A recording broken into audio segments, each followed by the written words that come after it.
Hello. Hey, my old friend, I like to fuck with people as soon as they get off the road. And I know you just got off the road, and I wanted to throw at you a couple words. Okay? Well, throw them words at me, my friend. And, hey, okay. How you doing today, brother? I don't have time for all that because I know you just got off the road. So the words, okay. So being polite. Yeah. James, because, there's all kind. Okay.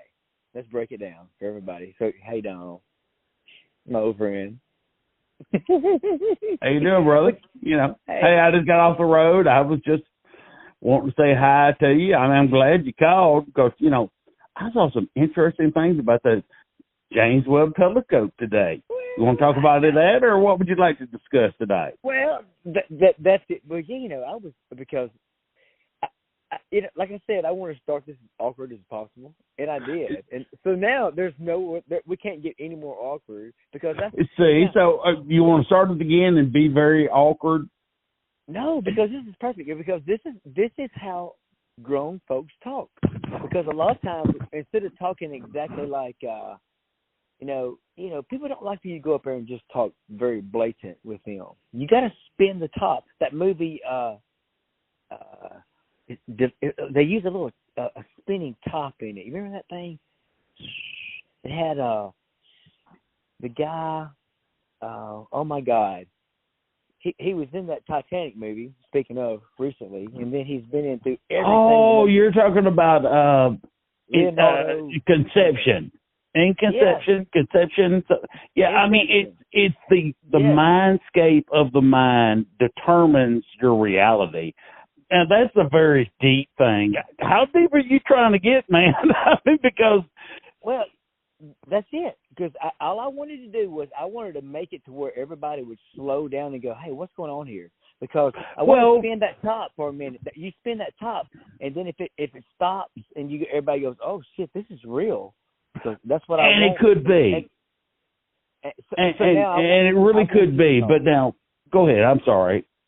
I want you to talk because you said you heard about it today, and I know we've already had conversations about it. So, yeah, and I mean the In Conception movie or Conception. I apologize. I like the movie, but I ain't worried about keeping the names. But the James Webb telescope. Now, I thought it was interesting because I read a book in the past by L. Ron Hubbard. It's called Battlefield Earth, and there was a conception in that book, and we're talking now. This is the father of Scientology, but I cannot claim I'm a Scientologist. But even him knew that if you got far enough out and had enough magnification, you could read into the past. Well, I've read the thing about the James Webb telescope today, and if we could move that thing around, we could back it up enough and see the light from the past because light travels, at a certain speed. So what we see has happened so many years ago. And that's a very interesting thing is, it sees into the past things that have happened. And if we could back it up, what would we see here for us? How about yourself? Yeah, I mean, like the other day I was thinking, the way this thing manipulates light, could we see ourselves? I mean, could we see an earlier version of our? Actually, we could. I mean, and that's kind of where I was going with that is from an old book. I had this idea, and they're actually using it. Now, there also begs the question of how did an author so long ago, Battlefield Earth, again, the man is famous. How did you have those ideas that far in the past and now yet they actually say it? We're watching things so many years in the past. The last article I actually read is that we're seeing events that happened in our time now. Our reference is from, the circle of the earth around our sun. So we're saying 13 billion years. But it's our time frame because we are assigning a value to the time that it takes to travel. So, but that's our relative time frame. So 13 billion years, everything of that goes from our time frame, but light travels at a specific thing. But now you get into quantum physics. Is it truly right, or are we just misinterpreting the universe? We see the observed universe, but by our observation, that makes it static. The slit experiment, Schrodinger's cat, there's so many of those things we've discussed before that how much is our awareness and our reality actually real? How about you? Well, yeah. Of course, a lot of it's relative, because we don't know. We know what the speed of light is now. It's not really even proven. The speed of light is something that is an approximation, and we don't know what it was before or after where we're at now. I mean, we have absolutely no idea. I've looked at the very beginning of some same articles you're talking about, and there was like something called an ionization, and it gave me such a profound vision of things. I can't explain it now, because this thing, whatever it was, it could be a seed, it could be a big bang, whatever it was, it came to life. It kind of sprung up from something that seemingly is inert and grew, and had tentacles everywhere. We don't even understand what the universe is, or how it connects to other things, which are other universes. That's what we call it, multiverses, because we just don't really understand where we're at. Because a lot of people will tell you that we're in like some eighth dimensional thing that's being projected down, and we're just like shadows or some kind of weird thing. I don't even know. I mean, what do you think? I mean, have you heard that kind of thing? What is reality? I mean, I always ask people that, and I just go, I get so tickled at what I hear. Sometimes I'm like, I'll tell you right now, this right here. That's it. That's all you know. But there are others who go, have you got 25 hours? I'm like, yeah, I do. Tell me about it. Well, I think the enlightened person, and again, everybody can have exactly that, because when you believe you're enlightened, well, that is your belief, and no one can down you for it. But a lot of people never even think about it. The time to think about it, and then the realization of it. Everybody's reality is their own. We've discussed, microdosing, and, I'm currently a medical marijuana user and stuff, and I have got off so many artificial medications that maybe they're derivatives of natural things, but again, man interferes. Now, I'm not one of those, Wiccan folks or guys or whatever that's like, oh, everything's got it. I mean, man has the ability to improve, but that's because that's built into the human nature part of it. We need to improve ourselves, but we've also got to find that way to survive long enough to enlighten ourselves to know that, if you just go with the flow of the universe, and this is a Zen moment, but at the same time, I truly believe it. It's the ebb and flow of where do you think you need to be, how do you think you should feel, and what do you need to improve. And if you're unhappy, then take a moment, slow down, and think about it. Now, that's not a guarantee because, hey, my history. I've been divorced twice, and I've never had that, but I'm learning that. Now, some of that is exactly what I'm talking about, but you got to take the time to think about things. And the James Joel Telescope, I always loved physics and, that kind of thing, and I've slowed down enough to try and do that thing. Okay. So but, I mean, you slowed down to try to, I know, you were fishing and this and that, and good stuff. So, yeah, sorry. You had to cut that. Well, no, it's okay. No, we're not, because, it's okay. Because, it sounds to me like you're kind of comparing, this we can go into a philosophical mood and look at things. And then you're comparing to real life, which is the real fucking thing. It's the exact same fucking thing. That's the point we're trying to make. Whether we're looking at your interpretation of real. That's the biggest thing, is reality is what the person that is listening to this, be it me talking to you, you talking to me, or anybody on whatever platform listens to this, their reality. I can't see through their eyes. They can't see through mine.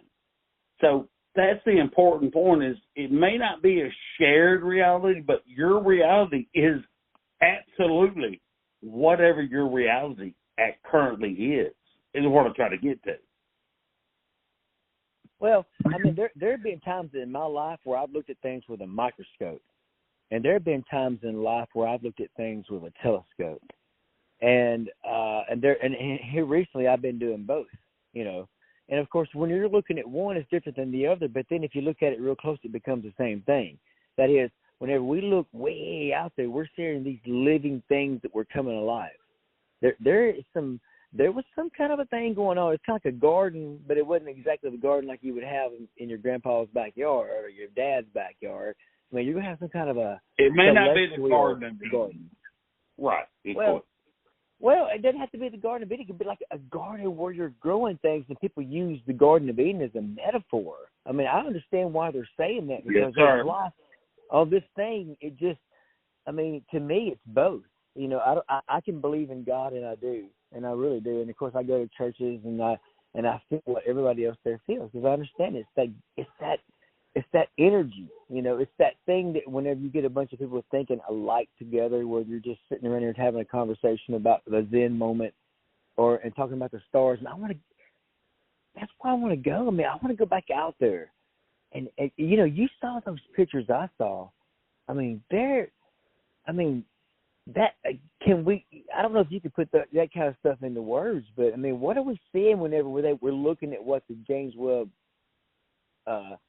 stereotropic, whatever it is, telescope, JWST, whatever that stands for. What are we seeing with that? But we talked a little bit about the time. Maybe we're seeing, I don't know what it means whenever they're saying we can see further back in time than, I don't even know what they're saying when they're basically, what are they saying about how far we can see back in time from your understanding of it? Well, okay, so light travels at a certain speed of time. All right, so if you want to see what happened so many million years in the past, so if we had the ability to, you know, again, this goes back to the Battle for Earth, they had the ability to do teleportation, and they had this, like, magnificent digital, fictional, quote, magic lenses that could do 20 billion magnification. Now, Asimov, I'm so sorry.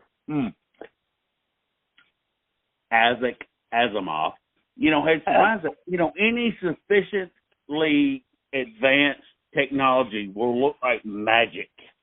Well, and that's kind of the thing, is they had the supposition that you had this technology to look that far back and telescope. So if you wanted to see what happened on Earth, but in this case, it was the planet Psycholo, and they had to back it way out and gather the light data from that. Well, light travels at a certain speed. So if they back up X amount of distance, telescope in, you can collect the light and see into the past.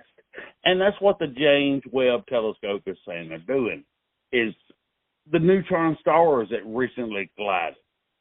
That happened who knows how many years ago. I thought it was interesting, but I didn't look into it. But that's kind of what it goes back to. If you can back up far enough, light travels at a certain speed. And I've never heard enough of that. Go ahead. I bet you a lot of people have never heard of get you a drink for just a second. Let me just say this, but now, like Battlefield Earth, I've never read the book. I know there was a movie, and then there was some controversy around it. But I'm going to be honest with you. Oh, God, no. Please, ignore the movie. That was the worst thing that could ever have happened. I mean, that was some John Travolta and a few other powerful. they were all Scientology enough. Now, excuse me, I was going to say something very detrimental. Scientology followers. And, yeah, but they didn't have that spirit that Hubbard had. He had another series called Battlefield, Mission Earth. Excuse me. Damn. Hey, it's okay. Okay, because like I said, you're kind of educating me on what this guy did. Because like I know that there's a lot of things that all kinds of people build all kinds of religions about people that this may not be the same religion that person worshipped, but it was kind of built around them. And that's kind of what I've heard about Hubbard. He's long gone now, but I've met a lot of people that were very interested in what this guy had to say. You're not the first person that's come along to me and said that L. Ron Hubbard or whatever his name had interesting things. But I hear it, I go, oh my God, you're not a member of a cult. And I know you're not. You're just a guy that was fascinated truly by his ideas he put forth in a book. I mean, you had never, went to his grave and did a prayer, I'm guessing, right? Correct. Yeah. Now, okay. Now let's insert a pause. 1, 2, 3. I just want you to be able to cut this. 4, 5. L. Ron Hubbard had a Battlefield Earth type thing that was the future. Now, he also had some other series that was, the Conqueror's Plan. And him being the grandfather of the Scientology movement, I see a lot of his thoughts and stuff, but we all hear the negative side of it. I mean, Tom Cruise and, many of the other actors doing that kind of thing. But some of that logic was fundamental to what shaped the way I am in terms of that. But not to the point of, I'm going to pee and poop in jars. But it does really make a big difference that L. Ron Hubbard and them have predicted a lot of things we'll talk about tonight. Well, the thing of it is, see, I didn't know any of this thought. I've never read his book. I've never watched the movie. Because I really don't read. Please do not watch the movie. Well, I'm a nonfiction reader. I read about totally different kinds of things. George Washington, Thomas Jefferson. I mean, the founders of our nations and stuff. I mean, you're a very literal reader. I'm more a fictional and in the mind movie type thing. So I understand that, which is why we're on the phone tonight, because I'm absolutely right. I'm trying to understand what the hell you're saying after, because in my mind, I'm like, you're seeing back further than time. I'm like, yeah, that sounds cool as shit, bro. But what the fuck you talking about? That's I kind of pull you up close. I'm going, Donald, I know what you're telling me is the truth, but what are they trying to tell me? What are they trying to say? Are they seeing a Big Bang? Are they seeing past? Are they seeing the beginning of that? What they're seeing is we're finally seeing further out to understand that Einstein was the absolute genius he was, but there's also exceptions to a lot of Einsteinian rules. They've learned that we have a bow shot wave, as our solar system cruises through the universe, because everything moves. Everything is a relative movement. That's why the sun is here. We move, the sun. Mostly folks cannot comprehend the movement of the universe. I know I can't, but I can actually see in my head this sun with planets and our entire solar system with a bow shot wave in front of it moving through our galaxy.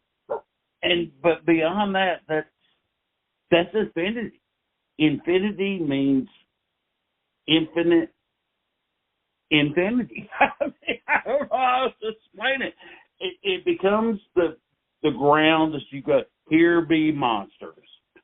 That is some of the problem that we can't see, but we're slowly learning to see beyond that. The Star Trek, no affiliations. It's so. Hey, we actually have labels of that: a Type 1 civilization, a Type 2 civilization, and we've never met one, but we have labels. So that means we have the imagination or the knowledge that there's more out there than just us. Even if we think we're special, we are not that special. And that's what I always wanted everybody to think of. It's like, you can't say you're the only one when you don't know if there's everyone exactly like this. Well, I'm gonna tell you. What do you think? Well, here's what I think is that I've been hearing a lot lately. Everywhere I go, I hear about, people not going to declassify those 4,000 documents, and I hear about these quote unquote UFOs, and the media being more open talking about it, and the government releasing more files, which I've never had time to go through and look at. Which, I mean, who has the time to go through? Well, that's because we are actually living our lives, not doing all that, but we still think about it. Now, that's just my opinion. I apologize for encouraging. I mean, that's exactly right. We're busy doing live, but now that you think about it, we're just ready to do just kind of trying to explain what we're seeing out there. That's exactly what I'm trying to do. Yes, sir. Because this whole thing that I'm hearing people talk about with this James Webb telescope, and this thing is different than the Hubbard. Was it Hubbard? Whatever it was. Hubble. The Hubble. Yeah. Now, the Hubble well, was like the biggest difference was the distance from Earth, so yes. Yeah, I just wanted you, I didn't know if it was a real. This one right here seems like maybe the other one was mirrors, and this one right here is like some kind of I apologize. I didn't realize that, but yes, the Hubble was a mirror-based thing in Earth orbit. There was still the reflection from the moon, the sunlight, the solar winds, all these kind of things. The James Webb telescope was built on a sensor type thing. If light red shifts as it moves away, and it blue shifts as it goes away. So it has sensors that are not just light dependent. That's what makes the James Webb telescope so special. Is that what you were asking? Okay, I got it. So it's like it's like this thing is based on the red shift, blue shift type things, or things moving in certain directions you can tell from it. Okay. Yeah. But anyway, so when we look back there, so what I want everybody to point out, what I want to point out with that is that when we're looking back, we're not just looking back through a mirror. We're looking back through essential something very. They're detecting the very elements and mineral. Well, not really minerals, but they're looking at things that happen. It's kind of like a chemical process that leads to another chemical process that leads to another chemical process. I mean, they're looking at the color of it, the texture, how everything goes. Because I've heard them say that at the very beginning there was something catastrophic that happened. They call it the Big Bang. And then there was so many million or billion years, and then there was an ionization, the ionizing, radiating situation, and then there was another one, and it like each time the universe at the very beginning, this thing here you're talking about, this James Webb has looked back past those two ionization things, and that something that looks like it was the creation of everything. And it's looking back there, and it's like seeing a nut crack open and seeing sunlight for the first time, or being born if you're an animal out in the woods. Because all of a sudden there's light. It's like we don't know exactly what happened. We just know that after that, a lot of things happened fast. The iconic phrase, "Let there be light." Please continue, sir. Well, that's it. That's my interpretation of it. I mean, is that kind of what you read from it? I mean, is that? I mean, well, I'm no, very, I'm literal but very colloquial. I'm not, I don't know the scientific words. I'm kind of more of a psychologist. I go, well, let me hold your hand, and I want you to explain this to me. And then I'm gonna go to Antonio and say, "Dom, and get the headlight, and I'm gonna push it down on the ground." But you don't know what I'm saying. Here, everybody knows Antonio. He knows he don't fuck around. And he's dumb and he loves everybody. Okay, so so we're doing another little spinning top there. We're back in reality because we're still not far from reality. Everything that we've talked about, there's nothing here that is far from reality. Just we don't look at it every day because I may be standing here on the ground doing what we were talking about a few minutes ago, which is living our life every day. I'm standing on a piece of concrete. I'm looking at a tree. I'm hearing some frogs singing. And my friend I know is on the phone with me. Yes, sir. He's been talking with me. I'm waiting. Well, but I absolutely agree with you. I mean, you're making my point. And again, we've discussed these things to try to, because you and I mostly agree on everything. Now, sometimes we differ on tiny things, and but we discuss it to make others try to make them understand themselves. Because I don't feel enlightened, but I tell you what, I feel lighter for some of the enlightenment that I have had with discussions with you and I. I mean, it's just, there's nuances in reality that everybody has. No one wants to say, I wasn't asleep when someone said, you were snoring. No, I wasn't. That's kind of one of those ongoing things. It's, your reality is yours, but they interact with each other. It's the ability to say, you may not see the same red I see, but we can agree that's red. And then there's so many of these things in the political and the environmental and stuff that it's all relative. I bet you that. Well, for sure, and I'll go deeper than that because I'm a very weird person. I had my ex-father the other day. We were talking about some things, and he's like, this person's this and this person's that, and he says you're not really anything but just fucking crazy. I'm like, yeah, I mean that's exactly it. And of course, what I interpret that meaning is that I've had way too much time to think. It's what my grandma told me. She was a Choctaw Indian. She's like, you better not be reading too many of those books. That shit'll make you go crazy because you start thinking. Well, and there you go. See, you have cut to the absolute heart of what I was trying to say, because we're Gen X. Our parents and stuff did exactly what they're like. Oh, if you read, you just see. We learn to think for ourselves, but in doing that, I'm worried a lot of the next generation has learned to not, because the technology caught up and they weren't ready, and we couldn't actually teach them how to use it correctly. Now, so the current issue I see is a lot of that too much too fast. So I love your comment. It's correct. My opinion. Well, I mean, it has been a lot very fast because, I don't know about you, but, I was thrown into it very, young. And you and I talked about it before. We kind of explored a lot of it together. I had, you had showed me some things early on, and then I showed you something later on, earlier on and then later on.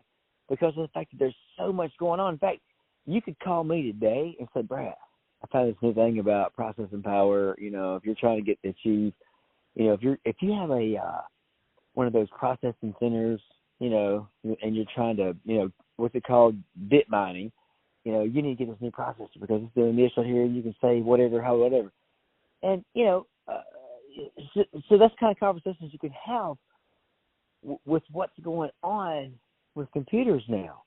I'm talking about doing just crazy stuff that most of us can't even comprehend. I don't even know what I just said, but I know there's a lot involved. I know you don't. It's okay. Yeah, because you went over 27 left field. So let's go back to.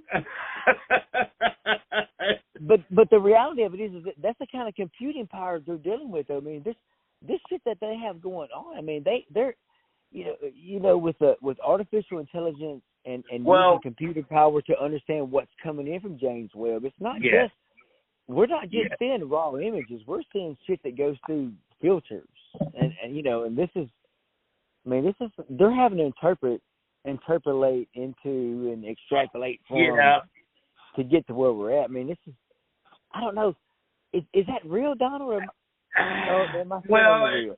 No, I will delve into this only because, I know that James Webb can receive more than just infrared data. I mean, come on. I mean, if you're going to spend that kind of money, you're going to have X-ray, gamma ray, you're going to have tons of other information. Now, I love the photos that they see. I mean, because it's got negatives. I've never really understood photographs, but I know you can snap a little photo and invert it, and suddenly it's corrected. But when the James Webb Telescope sees things, and there's so many other sensors, what they want us to focus on is they look at all these rainbow colors. Let's put it that way. Let's think LGBTQ, the Rainbow Coalition, whatever you want. But that's what they look at. And each one of them have a timestamp. That's why a Blu-ray can give you more data versus this. Okay.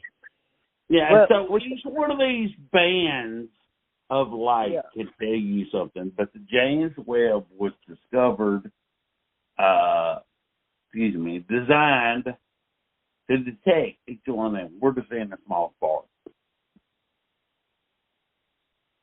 Well, yeah, and the fascinating thing with it, of course, it's kind of hard, because this thing is so complicated to talk about with people, and I understand that, because it's because you're talking about, capturing Roy things. G. Biv,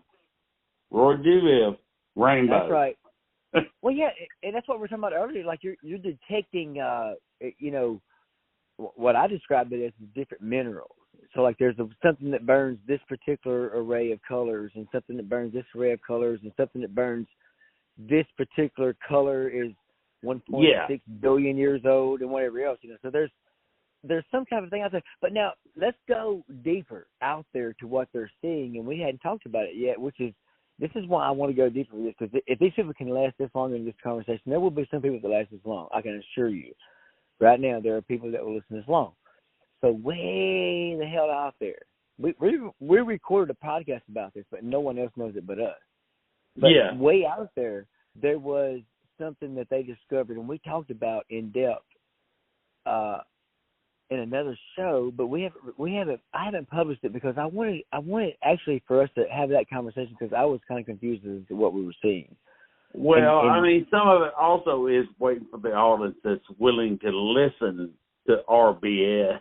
To this depth of our conversation, because this is deep, and I know exactly what you mean. I remember it, but if anybody had listened to this long, then they are like our buddies. it is. Well, no, actually, there's a lot of people that are listening this long. So, but now we were talking about the black holes. So way out there. No, I know. That's what I was getting at. Apologize. So way out there. They're seeing a black hole that at the very beginning, at the very core of where things were at, and I'm trying to see. This is what I asked you earlier, but I don't know if I know the answer to it. I don't know if you know the answer to it either. But there is, how far are we looking back? Are we involved in that shit? Because there was a lot of, I talked about it earlier. We talked about this. we're seeing the black hole back there, and we're seeing, the ionizations and that kind of stuff. And then, then it tells me if I look at the event horizon that, I'll never know if I ever leave or not because observers will never even see me enter the, oh my God, I keep forgetting the singularity. Event horizon. Well, the event horizon and the singularity, because the event horizon is out here, and then I join the singularity. Okay, so what they're saying is that they saw with this James Webb telescope an event horizon that supposedly leads to a singularity, besides something going supposedly the beginning of the universe. So are they saying they saw some kind of a black hole that ejected us out, or that we got sucked into? I mean, I don't understand what they're saying. I mean, it's got to be one or the other to me, or maybe it's just that we're just moving away from something that was near to us because supposedly it was in the past. I'm trying to figure out what they were saying whenever they said what they said with that article that we read. Well, what I think they're saying is, again, it's everybody observes their own reality within the current universe. Now, thing with the dead, that it's all before a part of us, Our universe is our universe. There is another universe. We've only recently discovered it, but we got to accept the reality we have. God bless. My tongue is fat. Well, and of course, then you got some motherfucker calling you at midnight talking about, hey, I want you to tell me about the Corbin. After about 5 hours of driving. Hey, but I wanted to get your mind. I wanted to get you off the road. And I'm spinning the top. I'm just spinning the top. Oh, no. Hey, no, I promise you, I didn't mind. It just, the sun got so far, it's now like, okay, I'm just talking trash. No, actually you weren't. I mean, because that's why I want to pick your mind, because I know you've been driving. If you've been driving, you've been thinking, you've been listening to books, you've been talking and shit like that. Yeah. So, well, and I appreciate you. I promise you. I mean, believe me, I wish I'd have come, saw you or any of those things, but yeah. No, man, I wanted you to go home and go to bed, and I want to get you off the road. But right now, I'm gonna let you go do your thing. This is a show. I'm gonna publish this. I hope you don't mind, because I think. I promise you, I don't think I've said a dang thing. I would not back up with come on, bitch. Nah, we had fun, bro. That was fun. We did. Sometimes we rambled, but I truly think it was mostly good. Hey, and if you listen this long, which Donald can't imagine it, and I know there's going to be one of you, and we love you, and we'll always love you. Trust me. And good night. Good night. Have a good one, brother.